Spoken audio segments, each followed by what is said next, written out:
My sisters, listen to me carefully, because a lot of women are living with a pain that nobody sees, and they keep smiling on the outside while their heart is starving on the inside. If your husband ignores you emotionally, if he is present in the house but absent in the heart, if you feel like you are speaking to a wall, do not click away. Stay with this message till the end. Because if you listen properly and apply what I'm about to share, you will walk away with a clear solution and a clear first step, and you will thank me later. Many people are doing things wrong their whole life without realizing it, and that is why the love does not grow and the peace does not stay. I want you to catch this now before years pass and you look back with regret. Tell us your story so this message reaches more sisters who are silently crying, and so you remind your own heart that your love for Allah is bigger than your pain. And listen carefully, because it is the one thing most women never do first, even though it changes everything. My sister, I know what it feels like when you are emotionally ignored. You start questioning yourself. You start asking, am I not enough? You start thinking, maybe I am not attractive anymore. Maybe I am not interesting anymore. Maybe I did something wrong. You might even start doing more and more, hoping he will notice. You cook more, you serve more, you stay quiet more, you beg more, you forgive more. But inside, the emptiness grows. And the most painful part is not even the silence. It is the loneliness you feel while you are still married. You are not asking for luxury, you are asking for warmth. You are not asking for a palace, you are asking for attention. You are not asking for a perfect man, you are asking for basic emotional care. My sister, this pain is real, and Islam does not dismiss the feelings of a woman.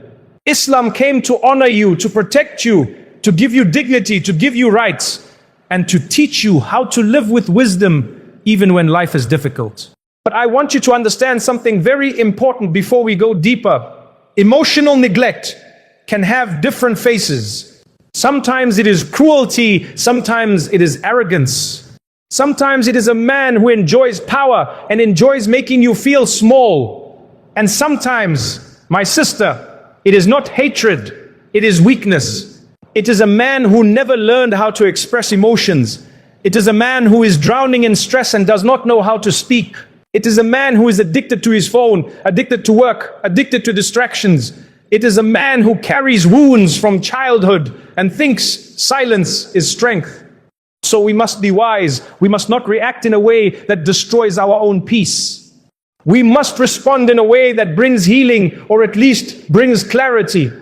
Now you asked, what does Islam teach you to do first? My sister, the first thing Islam teaches you to do is to take your heart back to Allah before you demand your heart from a human being. This is the step most people skip.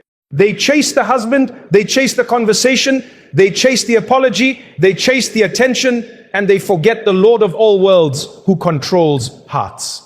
When your heart is attached only to a human being, you will feel like you are dying when that human being fails you. But when your heart is anchored to Allah, you still feel pain, yes, but you do not collapse. You become steady, you become wise, you become calm, you start thinking clearly. You stop begging in a way that lowers your dignity. You stop reacting in a way that makes things worse. You start moving with purpose and trust. So the first step is not to confront him with anger. The first step is not to complain to the whole world. The first step is not to stalk his phone or test him or punish him or go cold.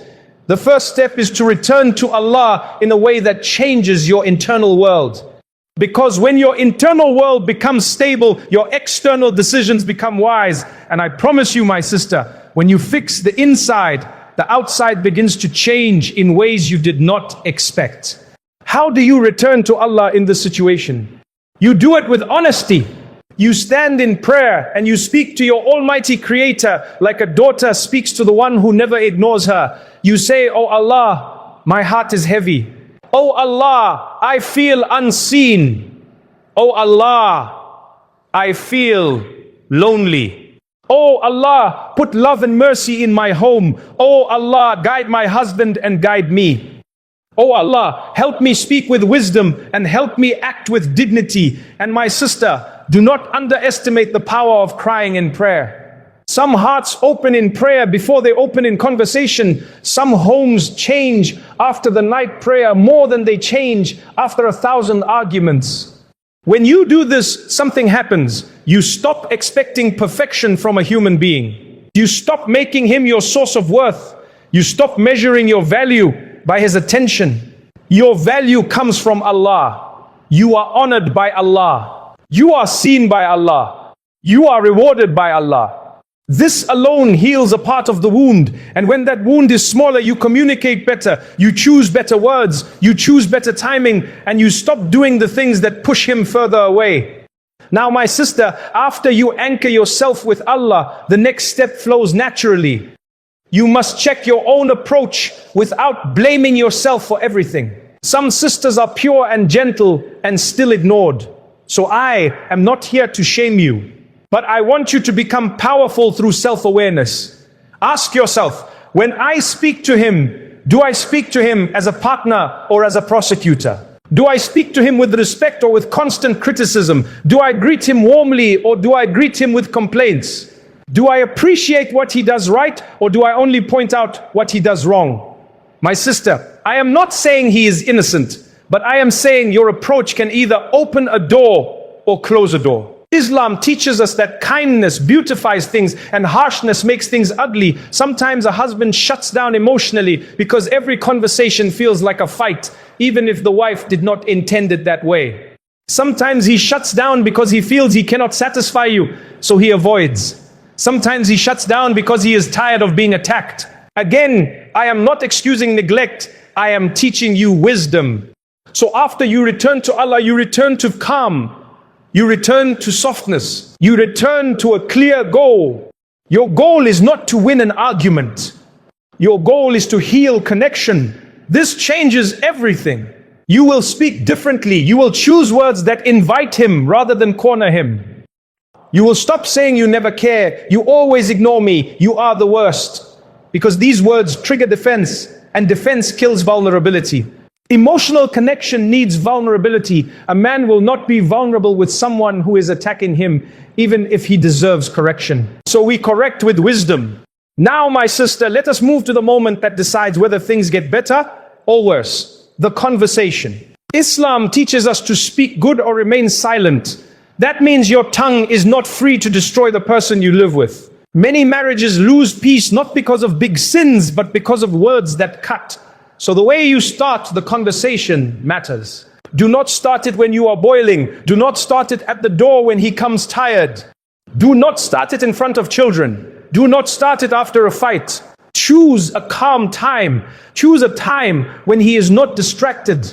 Choose a time when you can speak without tears turning into accusations. Then you begin with warmth and truth together.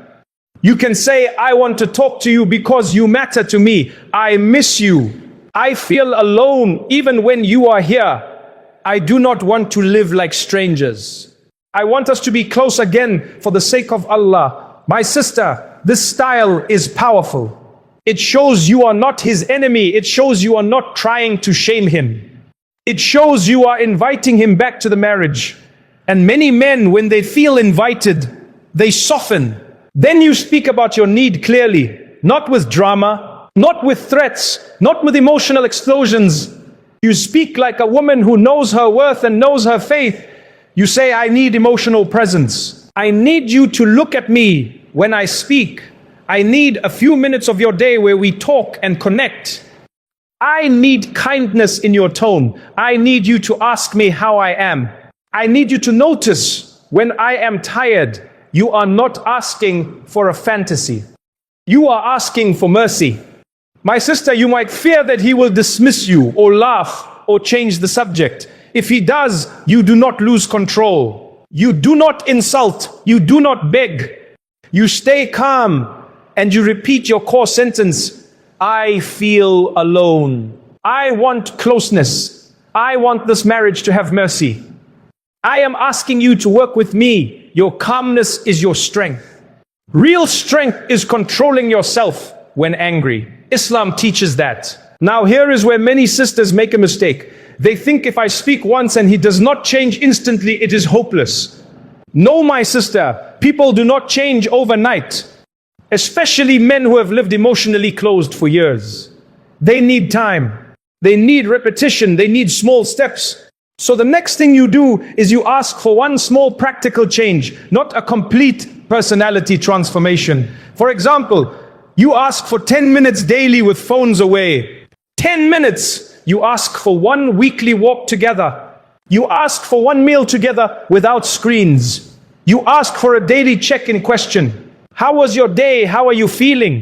And you also offer something in return, not because you are begging, but because marriages heal when both sides give. Now, my sister, I want to connect this to something deeper. Many women want emotional attention, and they deserve it, but they also ignore something that opens a man's heart. Respect. I am not talking about accepting injustice. I am talking about speaking to him with dignity, not humiliation. Many men shut down because they feel disrespected, and many women feel ignored because they feel unloved. So both are hurting and both are reacting. Islam teaches balance. It teaches that the best believers are those with the best character, and the best are those best to their spouses. That includes you and includes him. So when you speak, keep your character high. This is not weakness. This is worship. It is for Allah. And when you maintain your character, you are protecting your reward even if he fails. Now, my sister, let me give you a perspective that will change how you see emotional neglect. Sometimes a husband ignores emotionally because he is drowning in pressure, but he does not know how to say it. Many men are taught that emotions are shame. They are taught to be stone. They are taught to provide money and be done. But marriage in Islam is not only provision. It is kindness. It is companionship. It is mercy. So part of wisdom is to ask him about his internal world. Not accusing, just asking. You can say, "Are you okay? You seem distant. Is there something heavy on your mind? Is work stressing you? Are you tired? Are you feeling low?" My sister, this question can open a door you never knew existed. Sometimes the husband is not ignoring you because he does not care. He is ignoring because he is struggling and he does not know how to speak. Again, this does not excuse neglect, but it gives you a path to heal.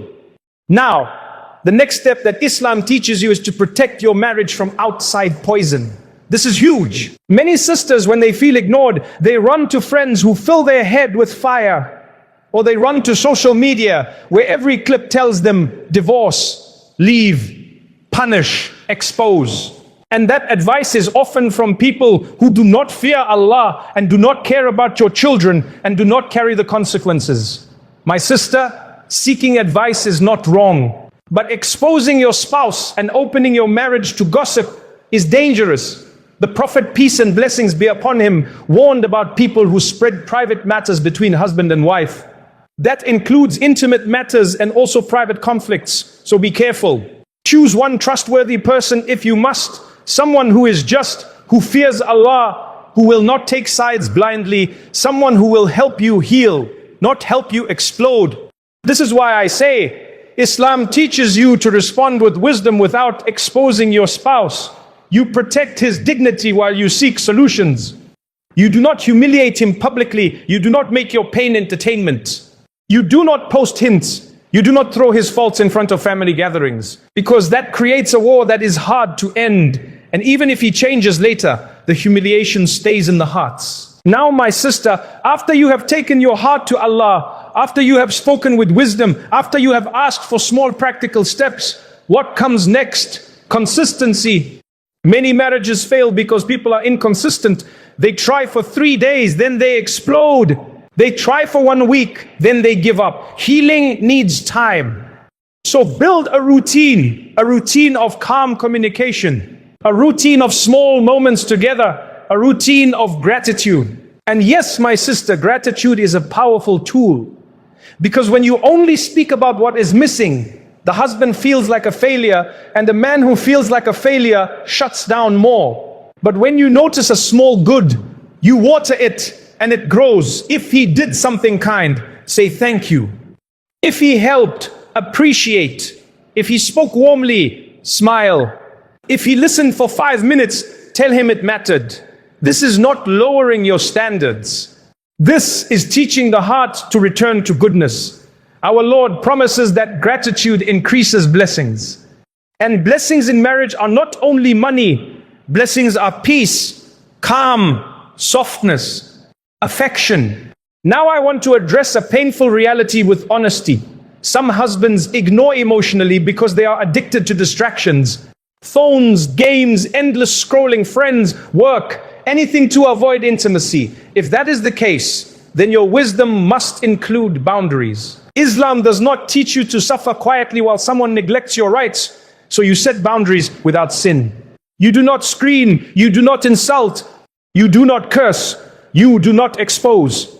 You speak clearly. You say, I need time with you daily. I need you present. This phone is taking you away from your family.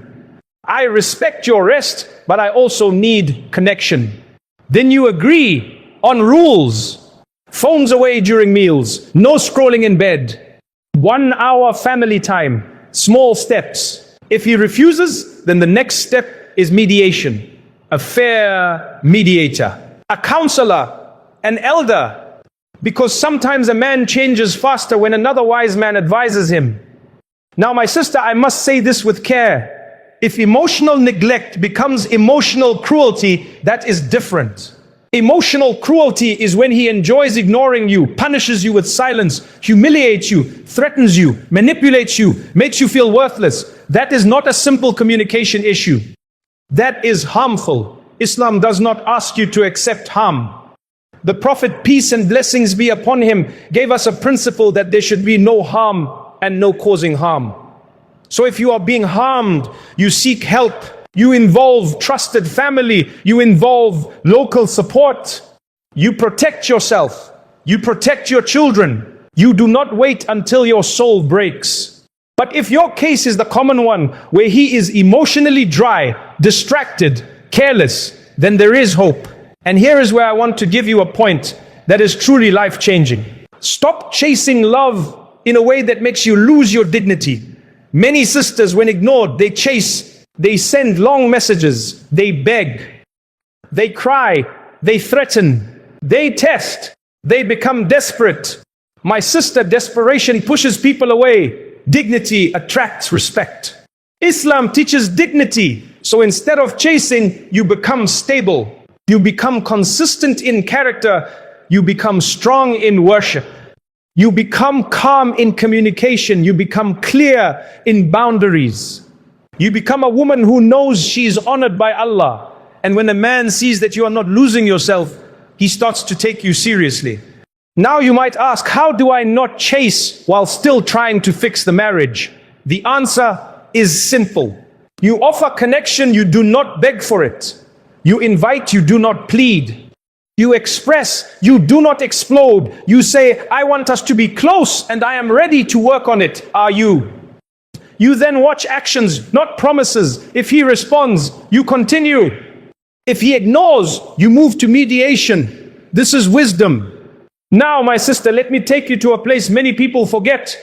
Your emotional needs are real, but your spiritual protection is essential. When you are emotionally ignored, you become vulnerable to whispers. The devil whispers, find attention elsewhere. The devil whispers, talk to that person. The devil whispers, you deserve someone else. The devil whispers, revenge. My sister, protect your heart. Guard your eyes. Guard your private messages. Guard your late night conversations. Because many women fell into sin not because they were evil, but because they were emotionally starving. Islam teaches us to close doors before we fall. So if you feel vulnerable, run to Allah more. Fill your heart with the book of Allah. Fill your nights with supplication. Fill your mind with remembrance. Build friendships with righteous sisters. Keep your heart safe while you work on your marriage. Now I want to connect this to another powerful point. Many women, when ignored, become harsh and bitter. They lose their softness. They start speaking like an enemy. My sister, do not let pain steal your character. Your character is your crown. You can be hurt and still be dignified. You can be disappointed and still be kind. You can be firm and still be respectful. This is what the Prophet, peace and blessings be upon him, taught us through his example. Gentleness does not mean weakness. Gentleness is strength. And Islam teaches gentleness because it brings results. Now, let us talk about intimacy of the heart, not just the body. Emotional neglect often creates physical distance too. A wife stops trying. She stops dressing nicely. She stops smiling. She stops wanting closeness. Then the husband complains, she changed. My sister, you do not owe romance when you are being emotionally neglected, but you also must be wise. Sometimes restoring small acts of warmth can reopen a closed heart. A warm greeting, a smile, a respectful tone, a clean home atmosphere, not because you are doing everything, but because you are trying to rebuild. And if he responds, you continue. If he does not, you seek help. The balance is important. Now, here comes the part that many sisters are not ready to hear, but it will set you free. Sometimes Allah is protecting you through this pain. Sometimes the Lord of all worlds is teaching you that your worth is not in being chosen by a human being. Your worth is in being a servant of Allah. Sometimes Allah is training your heart to rely on Him so that even if people fail you, you do not become broken. This is why some women who go through emotional neglect, when they return to Allah, sincerely they become stronger than they ever were. They become more peaceful than they ever were. They become more mature than they ever were. And then the marriage either heals because you brought blessings into the home, or Allah opens a different door for you with dignity and protection. But either way, you win when you return to Allah. Now I promised you the solution, and I want to make it very practical. The first step is the spiritual return to Allah with sincere supplication and consistent prayer. The second step is calm communication at the right time with respectful words that invite connection. The third step is one small daily practice of connection with phones away. The fourth step is gratitude and appreciation for small good while still being clear about what you need. The fifth step is boundaries against harmful patterns like constant phone addiction and punishing silence. The sixth step is mediation with a just person if the husband refuses to change. And the seventh step, the one that will shock many people, is this. Stop making your husband your judge. Stop living like his attention decides your value. My sister, if you build your self-worth on his mood, you will be a slave to his neglect. But if you build your self-worth on Allah, you become free inside. Then you can fix the marriage from a place of strength, not desperation. This is why I said stay till the end, because this last point is the root. Many women try everything except this. They want him to validate them so they can feel worthy. But your worth was given by Allah the day you were created. Your honor was written by the Creator. Your reward is with Allah. When you truly believe that, you still want love, yes, but you no longer beg for it. You work for peace with dignity, and dignity changes how people treat you. My sister, apply these steps and you will thank me later, not because I am special, but because Allah guided you to wisdom. And I want to create a community where sisters do not feel alone. So I want you to comment your situation in a respectful way that does not expose private details, and I want you to comment your way out, the one step you will take after this message. Maybe you will start the night prayer. Maybe you will have the calm conversation. Maybe you will set the phone boundary. Maybe you will seek mediation. Maybe you will stop chasing and start anchoring your worth in Allah. Write it, because your words will help another sister who is reading silently. And please comment, I love Allah, to show support to the channel and to help this message reach more hearts. Do not miss out on this. There are sisters who will see your comment and feel hope for the first time in months. Be part of that. Be part of that goodness. And may Allah place love and mercy in your home, or open for you a door that is better with protection and peace.